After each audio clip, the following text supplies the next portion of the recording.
What's the difference between those two types of people, the loving ending and the anger ending? Why, what are they, how do they develop that inside of them under all the stress and pain? It's an emotional maturity. Yeah. That you have to have. And some people have it, they've developed it over time.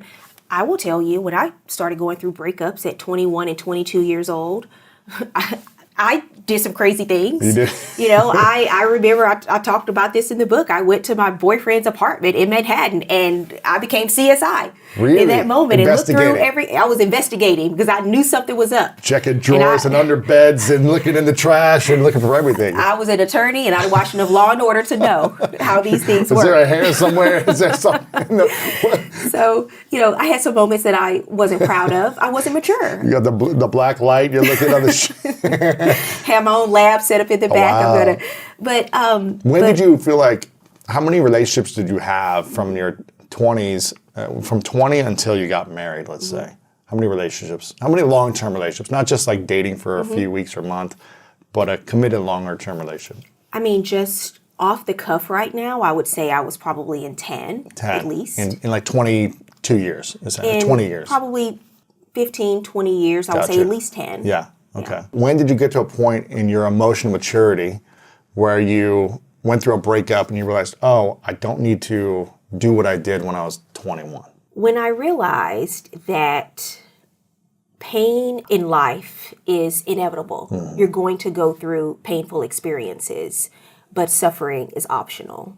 And I was causing myself all of this additional stress and suffering over the end of a relationship.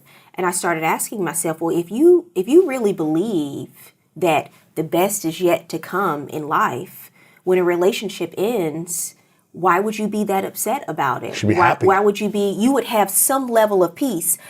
I wasn't at the point where, that takes a lot of enlightenment to be just happy when a relationship ends, and most people aren't there. But you can at least be at a point in your life where you can project and say, okay, I can separate my feelings from the facts. My feelings are hurt, and it's okay for me to feel this hurt. I'm human.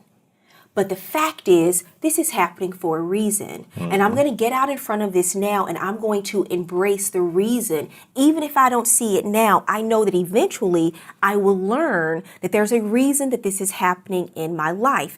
And you accept it. Radical acceptance. That's when we talk about the emotional maturity, when you can radically accept that this ending is happening for a reason and believe, even if you don't see it, that something better is coming along the way. Right. And when you believe that, and when you accept that, then you won't feel like you need to go and look through your boyfriend's apartment because you want to find out the missing clue and what's really going on for sure.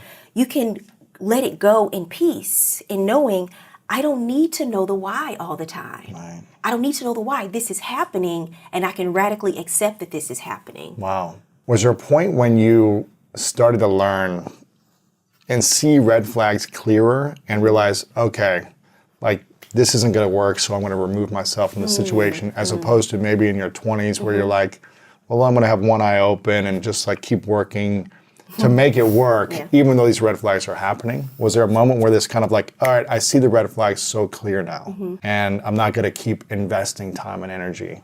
So hopefully it changes. When I got to know myself better, because when I got to know me better, I got to know what I wanted and what I didn't want, and what I was willing to compromise on and what I wasn't willing to compromise on. Because before, I didn't know the flags were red. What were they? I just thought this is life. So I'm seeing these things happen, or the flag will be red, but I would want to know, well, how red is the red flag? Yeah, can I manage the red flag? Can I manage it? Can I deal with it? But as I got older and more mature and I started having these relationships, I started realizing, and that's why it's so important to get to know yourself in your 20s. I say when you're in your 20s, what a great time to get to know you and who you are and what you want and what you like and what you dislike. Because then when you can see with clearer eyes, you have a better vision for yourself and what you're like in your life and what will better fit you in your life. So just growing and going through those experiences, I started accepting and realizing the things that would and would not work for me. And when I came across people who, when I realized, okay, this is not something that I want, just being able to pivot. Right. And say, you know what, that's not what I want. I need to go in another direction. Right.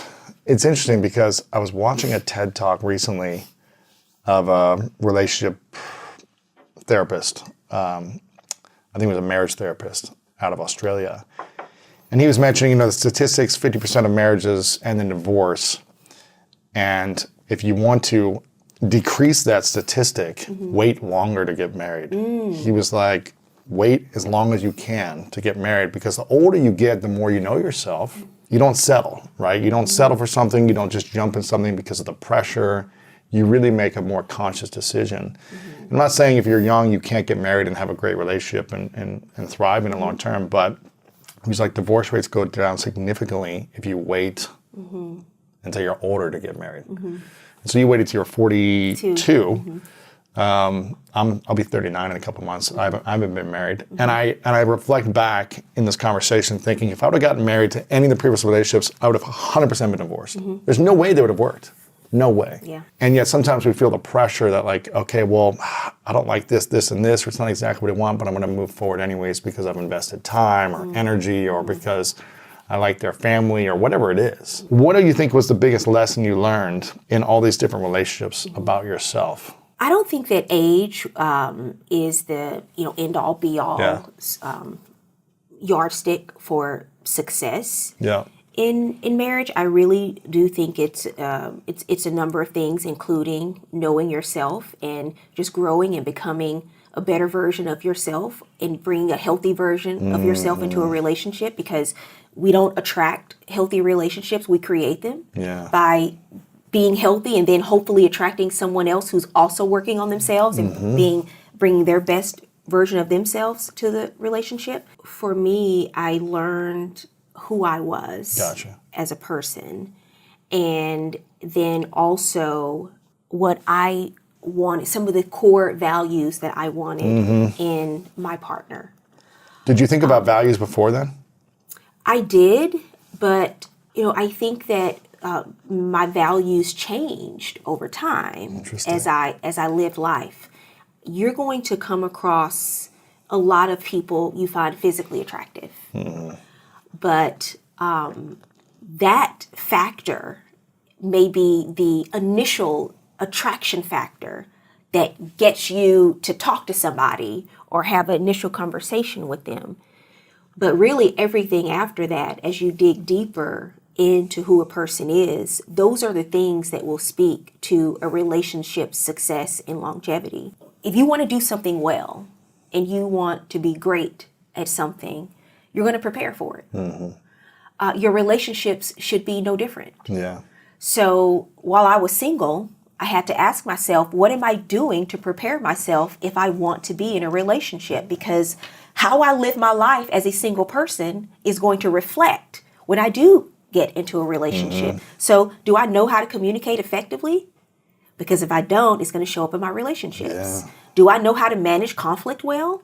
Because if I don't, it's going to show up in my relationships. Do I know how to set boundaries? If I don't, I may choose somebody who I may become codependent on. It's going to reflect in who I choose to associate myself with.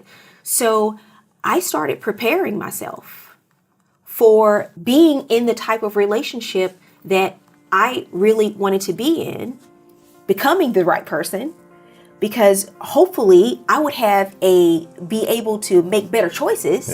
Because then I know who would be a great match for the person that I'm becoming. Sometimes you have to walk away. One of the toughest things about life you have to learn is sometimes you're going to walk away from people that you love. You're going to do it to protect your peace. Absolutely. You're going to do it to protect the peace of your environment, protect your home, whatever those reasons are.